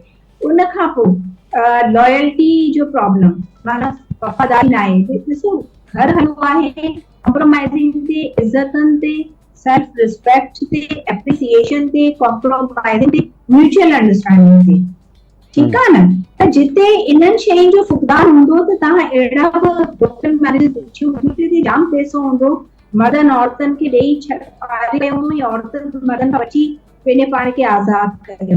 पर तव्हां मूंखे इहो ॿुधायो त 99% जेके फीमेल शादी ब्रेक थियूं कनि, जंहिं बि रीज़न सां मर्द मां मसइला कढी, या उहे मर्द जेके औरतुनि मां मसइला कढी उन्हनि खे घरनि मां कढी था छॾनि, छा हू वरी नेक्स्ट औरत या नेक्स्ट मर्द जी तरफ़ कोन वेंदा आहिनि? उहे वेंदा आहिनि। They face the same problems. Basically, rectify असांखे पंहिंजे पाण करणो आहे, तॾहिं ई बहितरी थी सघे थी शादीअ में। बिल्कुलु ठीकु। अच्छा, अवी बीइंग अ फीमेल, अवी छा सम्झो थियूं? मां सम्झां थो त अवी वधीक इन ॻाल्हि खे पोर्ट्रे करे सघो थियूं, सम्झी सघो थियूं। इलाही सारियूं छोकिरियूं जेके वीचारियूं तमामु घणियूं मासूम हुजनि थियूं, ॾुख ॾाखड़नि तकलीफ़ुनि खे बर्दाश्त करे पंहिंजनि बच्चनि जे लाइ पंहिंजी ज़िंदगी जूं ख़ुशियूं क़ुर्बान कनि थियूं। पर कुझु अहिड़ियूं छोकिरियूं बि हुजनि थियूं जेके मर्दनि खां वधीक जज़्बाती हुजनि थियूं। ऐं उन्हनि 10 खां 5% जी छोकिरियुनि जे हवाले सां ॻाल्हि करियां पियो, उनखे अव्हां जी सजेशन छा हूंदी? उन्हनि खे सजेशन ॾिसो, असांजी क़ौम आहियूं, असांजी सोसाइटी जा कल्चर, असां केतिरो बि अॻियां वधी वञूं, असां केतिरो बि अधु कड़ा पायूं, कुझु बि असां केतिरो बि माना बर्गर पंहिंजे पाण खे बि करायूं या हाई फाई फील कयूं, ड्रिंक कयूं, स्मोकिंग कयूं, फीमेल्स जी ॻाल्हि थी कयां, तव्हां सां फीमेल जो सवाल था। पर कॾहिं बि उन औरत खे सोसाइटी में मर्द खणी घुमी था सघंदो, पर कॾहिं पंहिंजे घर में इज़त न ॾींदो। इन शइ जी तव्हांखे जेकॾहिं ख़बर हुजे त उहो हमेशह वरी बि उन औरत खे चूंडींदो जेको या त घर खां ॿाहिरि न निकितल हुजे इन दौर में शायदि, या पोइ घटि में घटि हुनजी नज़र में हुजे त ही छोकिरी बहितर आहे। त इन माशरे जे इन बिगाड़ खे ख़तमु कजे ऐं एडवांस थियणु सुठी ॻाल्हि आहे, तालीम वठणु आहे, पंहिंजे पाण खे अपग्रेड करणु सुठी ॻाल्हि आहे, ग्रूम करणु सुठी ॻाल्हि आहे, मैनर्स सिखणु सुठी ॻाल्हि आहे, तबियत सुठी हुजणु सुठी ॻाल्हि आहे, ॻाल्हाइणु सुठो हुजणु सुठी ॻाल्हि आहे। पर तव्हां में इहे सभु क्वालिटीज़ आहिनि, पर हिकिड़े मर्द सां गॾु तव्हां सर्वाइवल जे लाइ तव्हां हुनजी बराबरी ते अची था वञो त मुआशरो केतिरो बि अॻिते निकिरी वञे, सॉरी टू से, अॼु बि औरत जेका आहे सा मक़ाम, अॼु बि औरत उहो ई आहे जेको असांजे रब पाक खे समान आहे। त असांखे पंहिंजे पाण खे बहितर करणु घुरिजे, वेस्टर्न अडॉप्शन रखणु घुरिजे। मिस सुमेरा, प्रोग्राम जारी उसारी आहे हिते वठंदासीं ब्रेक खां पोइ अव्हां सां वरी मुलाक़ात थिए थी। नाज़रीन, अव्हांखे वञिणो केॾांहुं कोन आहे, रहणो आहे, असां मिलूं था हिकिड़े शॉर्ट कमर्शियल ब्रेक खां पोइ। जी वेलकम बैक नाज़रीन, हिकिड़ी नंढी साईअ खां पोइ अव्हांजी ख़िदमत में हाज़िर आहियूं ऐं मिस सुमेरा असां सां गॾु आहिनि ऐं अॼुकल्ह जे हिन नयनि रीतनि, रस्मनि, रवाजनि ऐं हिक ॿिए जे सोशल प्रेशर में अची करे जेके असांजा रिश्ता ख़तमु थियनि पिया, असां त हमेशह हिकिड़े ई रिश्ते खे इन दुनिया में वधीक खां वधीक तरजीह ॾींदा आहियूं। उहो रिश्तो हिकिड़ो आहे त वालदैन जो रिश्तो आहे, उनजे ॿिए नंबर ते रिश्तो अचे थो हस्बैंड एंड वाइफ जो, जेको अज़वाजी ज़िंदगी आहे। ऐं अज़वाजी ज़िंदगी अगरि पुरसुकून ज़हनी सुकून वारी कैफ़ियत में कोन थी गुज़रे, यकीन करियो तव्हांजी ज़िंदगी एॾी त डिस्टर्बेंस वारी हूंदी जो तव्हांजा ख़ुशीअ जा लम्हा बि ईअं ई महसूसु थींदा, बसि असीं ज़िंदगीअ जा साह खणूं पिया, ज़िंदगीअ खे जीऊं न पिया पर ज़िंदगीअ खे मिड़ई गुज़ारियूं पिया। बहरहाल इनखे कीअं बहितर करिणो आहे, मिस सुमेरा इन ॻाल्हियुनि ते ऐं इन टॉपिक ते ॾाढो ज़बरदस्त ॻाल्हाइनि थियूं। मिस सुमेरा, हिकिड़ी ॿी बि ॻाल्हि आहे त असीं बशमूल मेल एंड फीमेल्स जे असीं पंहिंजनि घरनि जा जेके हाल अहिवाल टिनि माण्हुनि खे ॿुधायूं था, टीं धुर खे ॿुधायूं था, जंहिंजे करे असांजे घर जा हालात वाक़ियात, असांजी अंदरूनी प्राइवेसी जेका आहे उहा डिस्क्लोज़ थिए थी ऐं मुख़्तलिफ़ क़िस्म जूं मिसअंडरस्टैंडिंग क्रिएट थियनि थियूं, तंहिं करे बि असांजा रिश्ता ख़राब थियनि था। इन में केतिरी सदाकत आहे, छा चवणु चाहींदियूं? जी बिल्कुलु, इहो बि तमामु इम्पोर्टेंट तव्हांजो क्वेश्चन आहे, छो त हिकिड़ी बेडरूम लाइफ ऐं हिकिड़ी सिक्योर लाइफ जेका हूंदी आहे, जेके असां प्राइवेट लाइफ चऊं हस्बैंड एंड वाइफ जी, उन जूं ॻाल्हियूं जॾहिं बि ॿाहिरि निकिरंदियूं त चाहे ऊचियूं हुजनि चाहे हू ख़राब हुजनि, माना जहिड़े जे लेवल जी हुजनि या के नाराज़गी जे लेवल जी हुजनि, त हू कॉन्ट्रोवर्सी ठहंदी, चाहे हू सोशल मीडिया ते हुजे या कंहिं बि नेटवर्क जे थ्रू हुजे या पोइ उहा घर जे चार माण्हुनि जे विच में हुजे। छो कॾहिं बि मर्द न चाहींदो त मुंहिंजी का ॻाल्हि अहिड़ी जेका मुंहिंजी ज़ाल ॿाहिरि करे, न ई ज़ाल अहिड़ी का चाहींदी त मुंहिंजी ॻाल्हि हू पंहिंजनि माइटनि जे विच में ई करे। त इन ॻाल्हि जो मां ॿिन्हिनि खे जवाब थी चवां त ॿिन्हिनि जे हथ में हिक ॿिए जी इज़त हूंदी आहे। जेकॾहिं तव्हां उन्हनि इज़तनि जो वक़ार सम्झी हलंदव त तव्हांजी ज़िंदगी सुठी आहे। प्रॉब्लम्स ईंदा आहिनि, ना इतफ़ाक़ी ईंदी आहे, पर मसइलो इहो आहे त ना इतफ़ाक़ीअ खे हिते जहिड़ो ई जो इन करे ॾेई छॾिबो आहे। बेवकूफ़ी इहा हूंदी आहे त ॾिसो ॿ माण्हुनि जा पॉइंट ऑफ व्यू सदाई अलॻि हूंदा आहिनि। तव्हांजो शादी सोसाइटी खे वठी कॉन्सेप्ट ॿियो हूंदो, सही आहे न? ईअं ई मुंहिंजो कॉन्सेप्ट कुझु डिफरेंट हो। मुंहिंजो मक़सदु ई न आहे त मां सही आहियां तव्हां ग़लति आहियो या तव्हां ग़लति आहियो मां सही आहियां, ईअं बिल्कुलु न हूंदो आहे। एक्चुअली इन शइ ते इतफ़ाक़ करे हलणो हूंदो आहे ॿिन्हिनि खे नरमीअ सां, इज़त ऐं एहतराम जे दायरे में। ॾिसो रिश्तो ज़ाल जो जेतिरो फ्रैंक आहे न, ओतिरो ई हुनजे अंदरि इज़त जी बि ओतिरी ई ज़रूरत आहे, चाहे हू केतिरो फ्रैंक न हुजे, पर हिकिड़ी लिमिटेशन फ्रैंकनेस जी त उनखे ख़राब न कयो, उनखे सुठे नमूने। सही। सुमेरा साहिबा, हिकिड़ो ॿियो टर्म जेको असांजी सोसाइटी में बि आम थी वियो आहे या वरी असीं सम्झूं था त आम थियो आहे, उन ते तव्हां थोरो रोशनी विझो, तव्हां पंहिंजो ओपिनियन ॿुधायो। जेको कॉन्सेप्ट हले थो ममाज़ बॉय जो, त छोकिरा सिर्फ़ु माउ जी ॿुधनि था ऐं उनजे करे घर ख़राब थियनि था, हिन में केतिरी सदाकत आहे? बिल्कुलु, मां इन ते 99% अग्री थी कयां त घर अॼुकल्ह जे फिटनि था उहे 99% ग़लति इंफॉर्मेशन सां फिटनि था न, छो त उनजी वजह इहा आहे त मर्द कॾहिं बि सदाकत सां अॻियां ॻाल्हि न ॿुधाईंदो आहे पंहिंजी फैमिली में। उनमें किथे न किथे को न को कूड़ जो अंसर ज़रूरु मौजूदु हूंदो आहे। ऐं फैमिली रैशनल बि हूंदी आहे, इमोशनल बि हूंदी आहे। पंहिंजे माउ हूंदी उहा हूअं ई इमोशनल हूंदी, पर हू जॾहिं का बि अहिड़ी शइ ॿुधे थी त हू यकदमि पंहिंजी अचारी नुंहं खे कॉम्पिटिशन में सम्झणु लॻंदी आहे त पुटु अगरि वधीक अटेंशन हुनखे ॾिए थो त उन ते बि छेड़ा क्रिएट कनि, माना अहिड़े क़िस्म जूं बदमज़गियूं जेके मदर इवन मां ॾिठो आहे, मुंहिंजो ज़ाती तजुर्बो आहे, मां अखियुनि सां अहिड़ियूं फैमिलीज़ ॾिठियूं आहिनि, न सिर्फ़ु माउ बल्कि इहे सीट टू सीट ट्रांसफर पई थिए गवर्नमेंट वांगुरु, गवर्नमेंट अफसर थी थिए न जी, ईअं थिए थी। पहिरीं ससु उन सीट ते हलाए थी पुट खे, पोइ वरी हुनजी वॾी भेण दर्जो थी, वरी उहा सेकंड सिस्टर खणे थी, पर अल्टीमेटली जेका घर में नूंहं वेठी आहे उनजो माना जीअण हराम करणो ई आहे।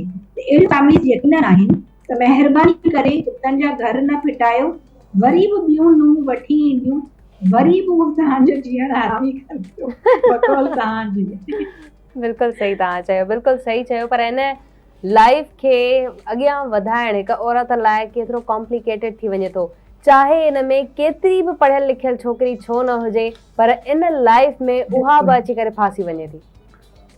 मां चवां थी त मां जेतिरो परेशान पढ़ियल लिखियल बाशऊर औरतुनि खे ॾिठो आहे न, जी जेके अनपढ़ मायूं आहिनि न, तव्हां यकीन कयो उहे घर कयो वेठियूं आहिनि। U can't imagine. तव्हां इन ते सर्वे करे जी जी मिस सुमेरा, इन ॻाल्हि सां आउं सहमत करियां थो, पर इन जा वजूहात कहिड़ा आहिनि? इन जा वजूहात आहिनि न, ॾिसो मां तव्हांखे ॿुधायां त इन में ॿ आहिनि। जेका अणपढ़ियल औरत हूंदी न, उनखे बचपन सां जेका तरबियत ॾिनी वेंदी आहे, हू इहा हूंदी आहे भई शादी करणी आहे, पढ़ी लिखी छा करणो आहे, अॻियां हली कोई त करणो आहे, ॿार ई त संभालणा आहिनि, हिकिड़ो ई कॉन्सेप्ट हूंदो आहे बचपन खां माइंड मेकिंग हूंदी आहे। नंबर 2, हू पंहिंजी फैमिली जो माहौल ॾिसंदी पई अचे त मुंहिंजो पीउ मुंहिंजी माउ खे कीअं रखी थो हले, रुपयो बि हू पंहिंजे मुड़ुस खां थी वठे, 10 रुपया बि पंहिंजे मुड़ुस खां थी वठे, त हू बचपन खां उन शइ ते हिरियल हूंदियूं आहिनि, छो त हू कॾहिं ॿाहिरि जी दुनिया में निकितियूं न हूंदियूं आहिनि, उन्हनि जो एतिरो एक्सपोजर कोन हूंदो आहे, उन्हनि में कॉन्फिडेंस कोन हूंदो आहे। ऐं मर्द खे हमेशह उहा औरत ज्यादा उन वक़्तु वणंदी आहे, ख़ासि करे शादीअ जे रिश्ते में, जंहिं ते हू पाण डोमिनेंट हुजे। डोमिनेंसी मर्द जी नेचर में आहे, त जिते हू डोमिनेंट कंदो, कंट्रोल करे हलंदो, त तव्हां ॿुधायो पढ़ियल लिखियल औरत जंहिंखे पंहिंजा राइट्स बि ख़बर आहिनि, जंहिंखे पंहिंजो सही ग़लति ख़बर आहे, उनखे ख़बर आहे मूंखे मुंहिंजो मुड़ुस मारे पियो त मूंखे हिकिड़े हद ताईं मार करणी आहे, उन खां पोइ मूंखे बस करणो आहे, ठीकु आहे न, पोइ मूंखे उनजे लाइ एक्शन खणणो आहे। पर हिकिड़ी जेका अणपढ़ियल आहे वीचारी, हू इहो ॾिसंदी त मां ग़रीब आहियां, मस मुंहिंजी शादी थी आहे, मुंहिंजा माइट वॾी बोझ थी आहे, जहिड़ो बि आहे मुंहिंजो मुड़ुस आहे, वक़्तु कढणो आहे। इहो हिकिड़ो कॉन्सेप्ट आहे जो तमामु हिकिड़ो छोकिरियूं मायूं उहे बि तमामु घणी वसियत में आहिनि, पर छा आहे जो उहे बि पाण खे अहिड़ो ढाले थियूं वञनि जो हुन ज़िंदगीअ खे गुज़ारे तव्हांजी, त तव्हां हुनजे मर्द खे बि त ॾिसो। जी बिल्कुलु सही तव्हां चयो सुमेरा समूह साहिबा, तव्हांजी वॾी महिरबानी, तव्हां पंहिंजे क़ीमती वक़्त मां थोरो टाइम कढी असांखे बि ॾिनो, हिकु भेरो ॿीहर थैंक यू सो मच। नाज़रीन, हिते वक़्तु थियो आहे नंढड़े ब्रेक जो, केॾा न वञिजो, ॻाल्हियूं खोड़ सारियूं आहिनि, टॉपिक्स पिया आहिनि असां वटि, मिलूं था नंढड़े। वेलकम बैक नाज़रीन, हिकिड़ी नंढड़ी साईअ खां पोइ अव्हांजी ख़िदमत में हाज़िर आहियूं। दोस्तो, अॼुकल्ह असीं ॾिठूं हुआ पिया त हिकु त महांगाई तमामु घणी वधी वई आहे, महांगाईअ जे करे हर पेरेंट्स परेशान आहिनि, ऐं जिते नंढनि ॿारनि खे स्कूल मोकिलणु घुरिजे, उन ई उमिरि में नंढड़ा ॿार असांखे मज़दूरी कंदे ॾिसण में अचनि पिया, ऐं किथे किथे बदकिस्मतीअ सां मायूसीअ सां उन्हनि खे जबरी मज़दूरी ऐं मुशक़त कराई पई वञे। पर इहो सिलसिलो आख़िर केसि ताईं, ॿारनि जे तालीम जो हक़ु आख़िर केसि ताईं फुरियो वेंदो, इन खे कीअं पाण एड्रेस करे सघूं था, हल करे सघूं था, जबरी मुलाज़मत खां, जबरी ग़ुलामीअ खां कीअं निजात हासिलु करे सघूं था। अॼु 23 अगस्त जे हवाले सां इन जी अवेयरनेस बाबति पाण ॻाल्हि ॿोल कंदासीं। असां वटि हिकिड़ो ॾाढो सुठो दोस्त जेको पाण ॾाढो सोशली एक्टिव रहे थो, वाइब्रेंट दोस्त आहे, मुख़्तलिफ़ मौज़ूआत ते, मुख़्तलिफ़ मामलात ते ॾाढी कड़ी नज़र बि हुजे थी, जेतोणीकि समाजी ऐं सियासी जेके बि मामलात हुजनि उन्हनि खे सही तरीक़े सां तवजो बि ॾेई सघे थो, ॻाल्हाए बि सघे थो। मुख़्तलिफ़ प्लेटफॉर्म्स ते उन जी प्रेज़ेंटेशन बि असीं ॾिसंदा आहियूं। सोशल मीडिया जे थ्रू हू पंहिंजो पाण खे, पंहिंजी शख़्सियत खे ऐं बिलख़ुसूस सिंध जे नौजवाननि ऐं सिंध धरतीअ जे लाइ कमु कंदे नज़र अचे थो। मोहम्मद नवाज़ ॾाहिरी साहिब खे असां पंहिंजे प्रोग्राम में वीडियो कॉल जे ज़रिए भलीकार करियूं था।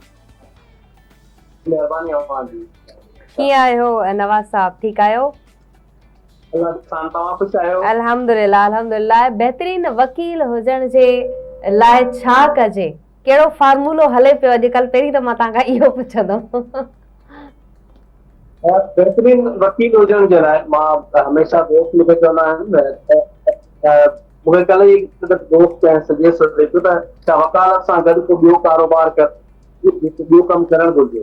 मां हुनखे जवाबु ॾिनो त वकालत हिकु अहिड़ो प्रोफेशन आहे जेको सोतन बर्दाश्त न कंदो आहे।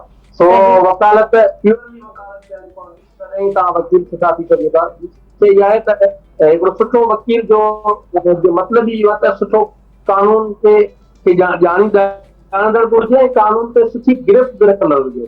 ऐं ॿी शइ इहा आहे त कानून ऐं मुआशिरे खे गॾु खणी हले त उहो सुठो। ठीकु बिल्कुल ठीक। मोहम्मद नवाज़ साहब, अॼु जे ॾींहं ते असीं ग़ुलामीअ खां निजात जी अवेयरनेस बाबति ॻाल्हि ॿोल करणु चाहियूं था। जेके नंढनि ॿारनि खे ज़बरदस्ती मुशक़त ऐं मज़दूरी कराई वञे थी, कीअं निजात हासिल करे सघिजे थी? छा चवणु चाहींदो बीइंग एन एडवोकेट?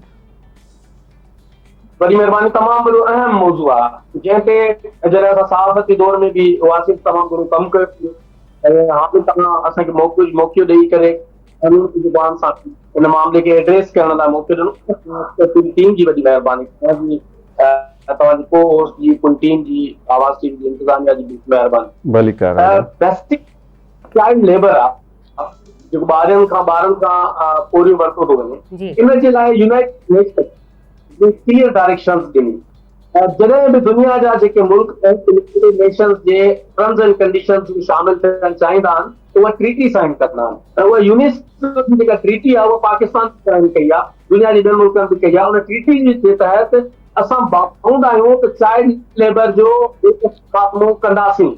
इवन मां तव्हांखे गुज़ारिश कंदुसि गवर्नमेंट ऑफ सिंध कि उहा जेका रिसर्च आहे, जेका चाइल्ड लेबर ते पूरी कराई हुई, सर्वे कराई हुई, उनखे पब्लिक करणु घुरिजे त उन मां फैक्ट्स एंड फिगर्स जेके वाज़े थी सघनि। अॼु खां 5 साल पहिरियां सिंध हुकूमत हिकिड़ी चाइल्ड लेबर ते रिसर्च कराई त पाकिस्तान में केतिरा ॿार स्कूलनि खां ॿाहिरि आहिनि ऐं केतिरा ॿार किथे कमु कनि पिया चाइल्ड लेबर जी डेफिनेशन में। त उन में छिटकाईंदड़ इंकशाफ थिया हुआ ऐं 70% सिंध जा जेके ॿार आहिनि नंढा ॿार उहे स्कूलनि खां ॿाहिरि ऐं चाइल्ड लेबर जो शिकार कनि था। हाणे बेसिकली चाइल्ड लेबर खे असांखे सम्झणो पवंदो त आहे छा।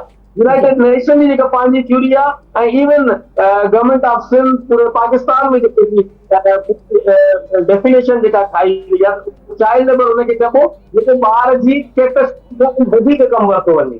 हाणे अगरि को ॿार सुबुह जो स्कूल वञे थो, शाम जो पार्ट टाइम करे थो, इन सेंस में जेको का चिप्स खपाए थो, का ॿी शइ खपाए थो, it would be not in the child labour. पर जेकॾहिं ॿार आहे 7 सालनि जो ऐं हुनखे तव्हां बीहारींदो त कार मैकेनिक वारे वटि तव्हां टायर खे बंदि कर ऐं टायर जा नट ऐं बुट टाइट कर, तव्हां ॿार जी कैपेसिटी 7 साल वारे जी छा हूंदी? त इहो it will be go into the child labour. सही जी, तव्हां कुझु चओ पिया? जी मां इहो चवां पई त तव्हां चाइल्ड लेबर ते ॻाल्हायो पिया, पर जबरी पोरियो जेको इहो चाइल्ड लेबर चऊं या जबरी पोरियो चऊं, आम मुलाज़मत ऐं जबरी पोरे में फ़र्क़ु छा थियो? जॾहिं त ॿार अगरि पंहिंजे घर वारनि जी मर्ज़ीअ सां ई किथे वञी करे का मुलाज़मत करे थो त छा उनखे बि असीं जबरी पोरियो चवंदासीं? कानून छा आहे इन बारे में? जी ॿार पैदा थियण खां वठी करे 16 सालनि ताईं को बि कमु नथो करे सघे जंहिंसां ॿार जी सिहत डैमेज थिए, जंहिंसां ॿार जी कैपेसिटी न हुजे ऐं उन वधीक कमु वरितो। सर्वेंट थियणु, मुलाज़िम थियणु ऐं जबरी पोरियो सिंध जे अंदरि जेसिताईं मां ॼाणा थो, जेसिताईं मुंहिंजो इल्मु आहे त जबरी पोरियो हद ताईं ख़तमु थियण जी कोशिशि आहे। जबरी पोरियो हुनखे चवंदासीं जंहिंमें कंहिं माण्हू खे फोर्सफुली पकड़े अचिजे, उन वटि पाण जी कस्टडी में रखिजे, डिपेंड कजे ऐं उन खां कमु वरितो वञे। जीअं बसनि ते मुलाज़िम हूंदा आहिनि, उन्हनि जो असां काफ़ी स्टोरीज़ ॾिठियूं आहिनि। सिंध जे मुख़्तलिफ़ ज़िलनि में ज़मीनदार ऐं मुख़्तलिफ़ फैक्ट्रीज़ में माण्हुनि खे बंदि कयो वियो, पर कंहिं हद ताईं हाणे मुल्क में सूबे में अची वई आहे त हाणे जबरी पोरियो जेको तव्हांजी डेफिनेशन आहे या जेको कानून में डेफिनेशन आहे उन ते कंहिं हद ताईं जेका उहो अमल थियणु शुरू थी वियो आहे। फोर्स लेबर जेके आहे उहा फोर्स लेबर उनखे चइबो जेका बग़ैर कंहिं कानून साज़ी ते, बग़ैर कंहिं टर्म्स एंड कंडीशन ते कंहिं माण्हू खे तव्हां डिपेंड करे। चाइल्ड लेबर आहे, उहा चाइल्ड लेबर जो आहे जेका तव्हांजी below the age of minority, wise you are a minor, मतलब तव्हां 13 सालनि खां नंढा आहियो पर चाइल्ड लेबर में 16 साल लिखियल आहे, 16 सालनि खां नंढा आहियो ऐं तव्हांजी कैपेसिटी खां वधीक कमु वरितो वञे चाइल्ड लेबर में। टाइम में ॿार मैकेनिक वारे ते, कंहिं होटल ते, कंहिं बस स्टॉप ते, सफ़ाई वारे सां, कंहिं प्लम्बर सां, कंहिं बि माण्हू कमु नथो करे सघे स्कूल टाइमिंग में। बाक़ी पार्ट टाइम जी गुंजाइश आहे उहा अलॻि शइ आहे, बाक़ी जेको पोस्ट लेबर आहे इट इज़ अदर थिंग। बिल्कुलु ठीकु। अच्छा नवाज़ साहब इहो बि ॿुधाइजो त चाइल्ड लेबर जे हवाले सां असांजे मुल्क पाकिस्तान में आख़िर आइन में के कानून हूंदा, के वकालत में के कानून हूंदा, मिसाल जे तौरु अहिड़े क़िस्म जी का मुशक़त कराई बि वञे थी जहिड़ी रीति असांजे मुल्क में हिकिड़ो महीने में मिनिमम सैलरी मुक़ररु आहे, त छा अहिड़े क़िस्म जो बि को कानून आहे त अगरि को चाइल्ड लेबर आहे त उन जो दिहाड़ो को मुख़्तस कयो वञे, फिक्स कयो वञे? यस, चाइल्ड लेबर घरनि में बि थिए थो, डोमेस्टिक जिते कमु करणु वञनि था उते उन्हनि खां ॿारनि खां चाइल्ड लेबर वरितो थो वञे। सिंध जे अंदरि असां फ़ख़्रिया तौर ते चई सघूं था त सिंध पाकिस्तान में सभ खां वधीक कानून साज़ी कई आहे ऐं बहितरीन कानून साज़ी कई आहे। अमल दरामद ते असां साज़ी पिया ऐं अमल दरामद उन ते न पियो थिए, उहा that is an other debate. कानून तमामु भला ठहिया। सिंध जे अंदरि कानून आहे जेको overall Sindh domestic workers act ठाहियो आहे, उन में 2005 जो इलेक्ट थी वियो आहे 2026 में, ऐं हिन वक़्तु फ़ाल आहे, मुबैना तौर ते फ़ाल आहे। त उन में इन कानून जे तहत बि ॿार खे 16 साल जी लिमिट रखी आहे, उन खां घटि वारे खे घर में न रखियो वेंदो, 8 कलाक वरिती वेंदी, वरिती वेंदी, ऐं हुन जो अमाउंट जेको तव्हां वेजिस जी ॻाल्हि कई, मिनिमम वेजिस बोर्ड मौजूदु आहे जेको वज़ारत लेबर जे अंदरि अचे थो, वज़ारत महिनत जे अंदरि अचे थो, हिन वक़्तु सईद गिल साहब जंहिंखे लीड कनि पिया। इन कानून जे तहत मिनिमम वेज मुक़ररु थींदो। इन सां गॾोगॾु अगरि को चाइल्ड लेबर या को मामिलो इंडस्ट्रीज में थिए थो त सीरा आहे सिंध इंडस्ट्रियल रिलेशंस एक्ट 2012, उन जे तहत उन ते अमल दरामद थींदो। ऐं अगरि जेकॾहिं को चाइल्ड लेबर तव्हांखे ऑन ग्राउंड नज़र अचे थो त सिंध चाइल्ड अथॉरिटी आहे, डेवलपमेंट अथॉरिटी मौजूदु आहे जेका सोशल वेलफेयर जे अंदरि कमु करे थी, सोशल वेलफेयर डिपार्टमेंट ते। उन चाइल्ड लेबर अथॉरिटी जो बि कमु इहो आहे त चाइल्ड लेबर खे चाइल्ड अथॉरिटी जो कमु आहे त चाइल्ड लेबर ते कंट्रोल करे। सही सही। मोहम्मद नवाज़ इहो ॿुधाइजो त अॼुकल्ह सोशल मीडिया जो ज़मानो आहे, असीं सभु ई सोशल मीडिया ते एक्टिव आहियूं ऐं क्लिप्स ॾिसंदा रहंदा आहियूं। सोशल मीडिया जे इलाही एक्टिव थियण खां पोइ छा हिन मसइले खे थोरी तरजीह ॾिनी वई आहे, पेचीदा थियो आहे ही मसइलो या थोरो घटि थियो आहे, वधियो आहे, छा चवंदो हिन हवाले सां? सोशल मीडिया मुंहिंजे नज़र में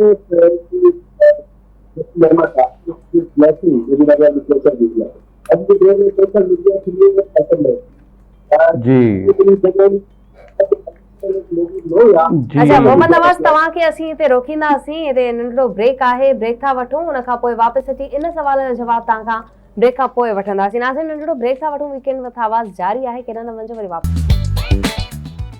welcome back in weekend with आवाज़। मोहम्मद नवाज़ ताहिरी साहब जन मौजूदु आहिनि ऐं बहितरीन एडवोकेट आहिनि, उनखां ज़रूरु पुछूं पिया, असीं सवाल खोड़ सारा आहिनि, टाइम बिल्कुलु घटि बचो आहे ऐं जबरी पोरे ते असीं ॻाल्हाए रहिया आहियूं। जॾहिं जबरी पोरे जी ॻाल्हि ईंदी आहे त सोशल मीडिया जो जी उन में इन्वॉल्वमेंट बि नज़र अचे पई। सोशल मीडिया केतिरी एक्टिव आहे उहा सभिनी खे ख़बर आहे, पर मोहम्मद नवाज़ ताहिरी खां इहो ज़रूरु पुछंदमि मां त सोशल मीडिया जे इलाही इन्वॉल्वमेंट खां पोइ या इलाही बूम थियण खां पोइ छा सम्झो पिया त हीउ जेको इशू आहे जबरी पोरे जो, इहो हाईलाइट बि थियो आहे, इनखे घटि थियणु खपे, घटि थियो आहे या अञा पेचीदा थी वियो आहे, छा चवंदा? सोशल मीडिया मुंहिंजी नज़र में हिकु वॾी ब्लेसिंग आहे ऐं इहा ब्लेसिंग जेका सोशल मीडिया जी आहे या सोशल मीडिया हिकु अल्टरनेटिव, हर शइ जो अल्टरनेटिव हूंदो आहे। जीअं माज़ी में असां ॾिठो त रेडियो हुयो, अख़बार हुई, टीवी चैनल आया ऐं सैटेलाइट टीवी चैनल आया, वरी उन खां पोइ हाणे सोशल मीडिया ते तमामु सभु शयूं शिफ्ट थियणु शुरू थी वियूं आहिनि। हाणे जबरी पोरियो सोशल मीडिया जेको वधियो न आहे, पर सोशल मीडिया जे ज़रिए हाईलाइट थियो आहे। अॼु जेकॾहिं उहो ॿार सां जेकॾहिं कंहिं मोटरसाइकिल जी दुकान ते, वर्कशॉप ते उनजो उस्ताद उन सां तज़दीक करे थो त उहो सोशल मीडिया ते अचो थो वञे त उन खां पोइ उनते एक्शन थिए थो।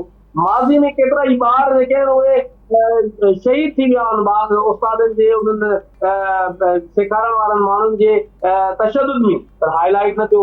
सोशल मीडिया सभु शयूं हाईलाइट थियनि थियूं, उन खां पोइ उहो माण्हू जेको कल्प्रिट आहे, इहो एक्ट कयो आहे, उहो बिहाइंड द बार अची थो वञे। सोशल मीडिया जे चाइल्ड लेबर वधियो न आहे पर घटि थियो आहे। पर हाणे थींदो आहे छा सोशल मीडिया जो असां इस्तेमालु बहितर कयूं था, सवाल इहो थिए थो। छा मां जेकॾहिं सोशल मीडिया ते आहियां त सोशल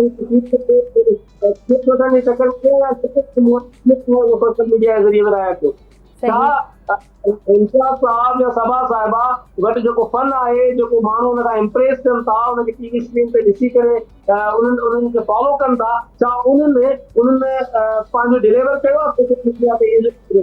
सवाल इहो पैदा थिए थो त सोशल मीडिया जो इस्तेमालु बहितर कीअं थियो आहे, केरु कीअं करे सघिजे थो। बाक़ी सोशल मीडिया इज़ ब्लेसिंग, ऐं सोशल मीडिया खे जेतिरी आज़ादी मिलंदी ओतिरो शऊर मिलंदो, ओतिरो शऊर वधंदो। मां हिकिड़ो मिसाल ॾींदुसि जी अंदरि ख़ासतौर ते दिल्ली खां वठी करे हिकिड़ो M9 मोटरवे ठहियो आहे जेको पंजाब सां कनेक्ट करे थो। हा त उन तव्हां जॾहिं M9 मोटरवे ते तव्हां ट्रेवल कयो था त तव्हांजो जेको सफ़र जेको 3 कलाक 3 कलाकनि में थिए थो। पर हिकिड़ी ख़तरनाक सिचुएशन इहा बि आहे ग़लती करे थो के ड्राइवर त उनजो मौत वाक़िअ थी थो वञे, ख़तरनाक एक्सीडेंट थिए थो, छाकाणि स्पीड वधी वञे थी। पोइ छा असां रोड ठाहिण बंदि कयूं, या छा असां सफ़र करणु बंदि कयूं, छा असां लग्ज़री में सफ़र उन सां रिलेटेड न आहे। हा, असांखे सफ़र करण जा उसूल, कानून, ज़ाब्ता उहे जेके पाइणा पवंदा आहिनि, उन ते अमल करणो पवंदो जीअं सेफ सफ़र करे सघे। मुंहिंजी नज़र में चाइल्ड लेबर जेको आहे उहो वधे कोन पियो पर एक्सपोज थिए थो। बिल्कुलु ठीकु। अच्छा मोहम्मद नवाज़ साहिब, अवां बि कोर्ट जा केसिस बि हलाईंदा आहियो, मुख़्तलिफ़ मामलात ते बि अवां जी कड़ी नज़र हूंदी आहे।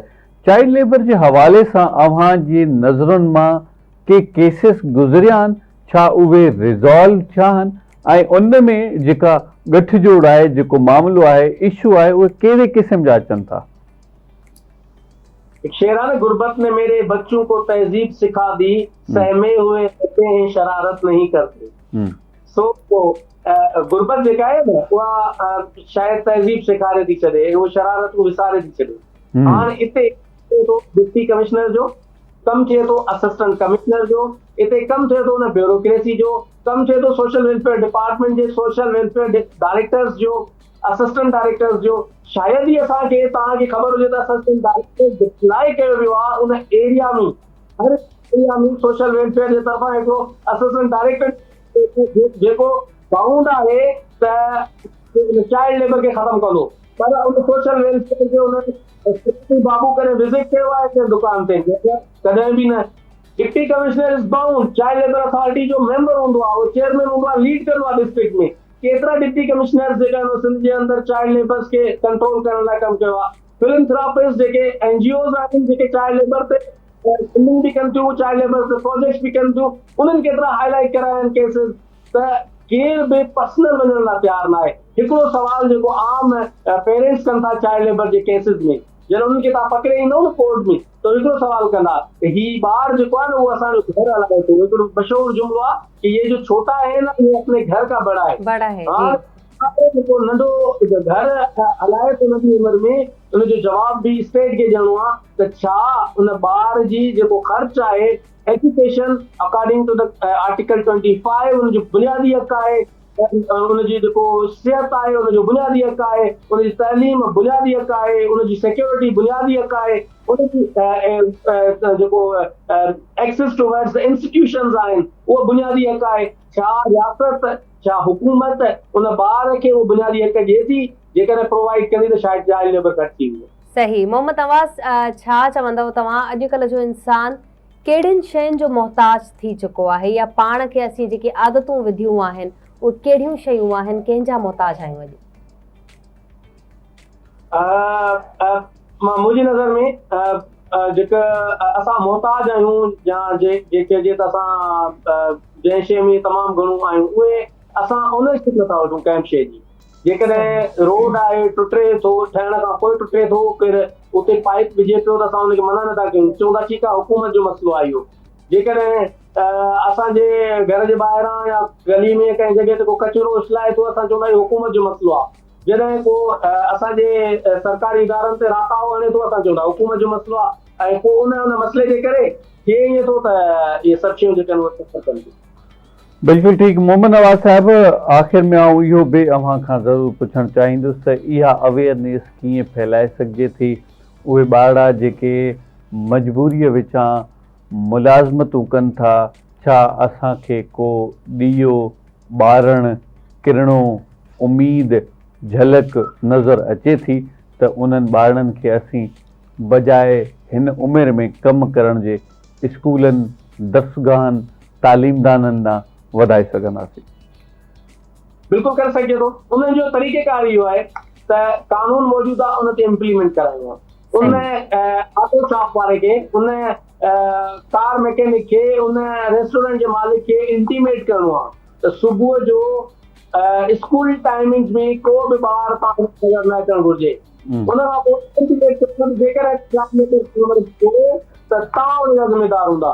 त उहे जॾहिं चाइल्ड लेबर ऑफर ई न कंदा, खोड़ फैक्ट्रियुनि जे अंदरि लिखियलु आहे, तव्हां वेंदा खोड़नि फैक्ट्रीज़ में विज़िट कयो, साइट में कयो, जंहिं जंहिं जगह ते कयो, उते लिखियलु आहे ॿार के 16 साल से कम बच्चों को हम यहाँ मुलाजमत पे नहीं रखते, लिखियलु आहे। इन जो मतिलबु इहो आहे जॾहिं तव्हां पाण इदारा जेके ऑफर कनि था चाइल्ड लेबर खे, जेके आमाजगाह आहिनि, उन्हनि खे ख़तमु कंदो, उते कानून जी रिट बहाल कंदो, चाइल्ड लेबर ख़तमु थींदो। बाक़ी सेकेंड थिंग इज़ दैट उन्हनि खे मोल्ड करिणो आहे, उहो दर्सगाहनि ते मोल्ड करिणो आहे, तफ़री मक़ामनि ते मोल्ड करिणो आहे, उन्हनि खे कंहिं मुख़्तलिफ़ जॻहियुनि ते मोल्ड करिणो आहे, छाकाणि जो इहे असांजा मुस्तक़बिल जा महिमान आहिनि।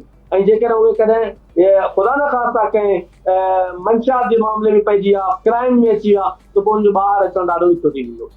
सही। मोहम्मद नवाज़, तमामु बहितरीन ॻाल्हियूं कयूं। आख़िर में कानून जे हवाले सां मां बि तव्हांखां हिकिड़ो सुवाल ज़रूरु कंदमि त कानून इन हवाले सां छा चए पियो? अगरि असीं का कंप्लेन कयूं था, किथे कुझु ॾिसूं पिया, को जबरी पोरियो कंदड़ कंहिं नौजवान खे ॾिसूं पिया, कंहिं छोकिरे खे या छोकिरी खे कंहिं घर में कमु कंदे ॾिसूं पिया, हुन सां ज़ुल्म थिए पियो, असां अगरि कंप्लेन कयूं पिया हिकु आम शहरी थी करे, त कानून इन हवाले सां छा चवे पियो, छा कंदो, केतिरी इम्प्लीमेंटेशन जल्दी थींदी?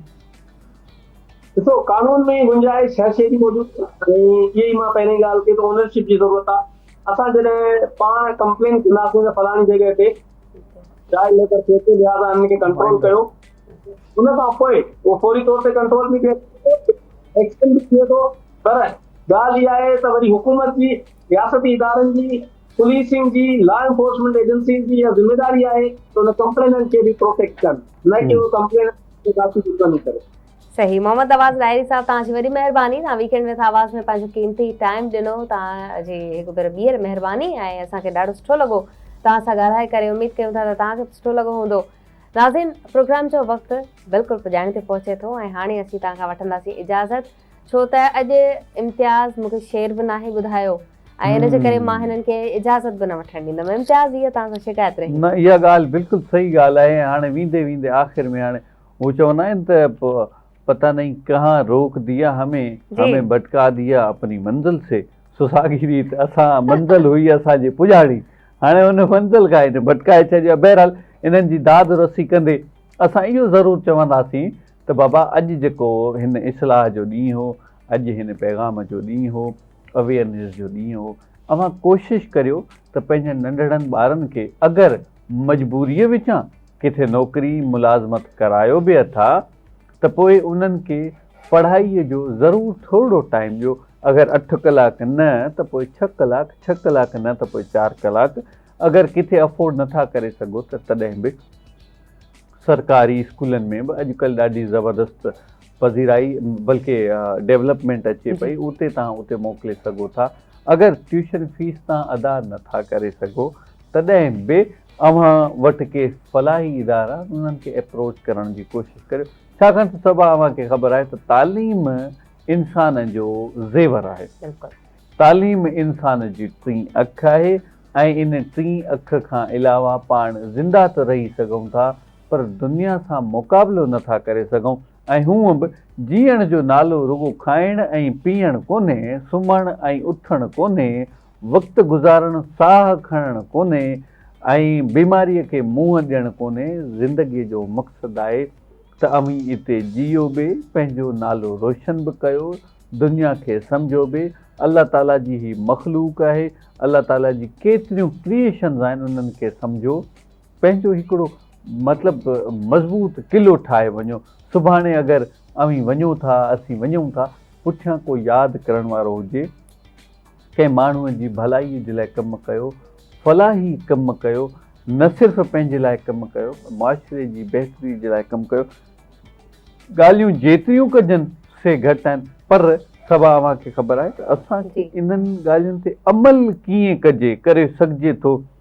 इनिशिएटिव केरु वठे वॾो मामिलो ई, जीअं नवाज़ साहिब थोरी देरि पहिरियों ॻाल्हि कई असांजे महिमान, त असीं जॾहिं ॾिसंदा आहियूं गिचनि में गंद कचिरो लॻो पियो आहे, मुख़्तलिफ़ मामलात हलनि था, त पोइ बजाए असां पंहिंजे पारां ज़ाती को अमली एक्शन क़दम खणंदे सोचूं था त बाबा ही गवर्नमेंट अची कंदी, बाबा अव्हांजे घर जे ॿाहिरां को कचिरो पियो आहे, त पोइ अगरि अव्हां पाण इन शक खां शकाईअ खां नथा खणो त यार अवाम माण्हू छा चवंदी, त पोइ ज़ाहिर आहे उते जाके प्राइवेट माण्हू जेके इन कम सां सलाड़ियल हूंदा, लाॻापियल हूंदा, जुड़ियल हूंदा ऐं उहे ज़िमेदारान हूंदा, उन्हनि खे चई करे बि उहा शइ कराए सघो था।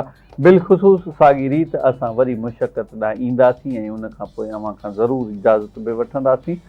मुशक़त जी जेतिरी ॻाल्हि आहे त असीं हिकु त मुख़्तलिफ़ ॾिसो, असीं अॼु ॻाल्हि कई आहे जबरी मुशक़त, जबरी महिनत करण जी।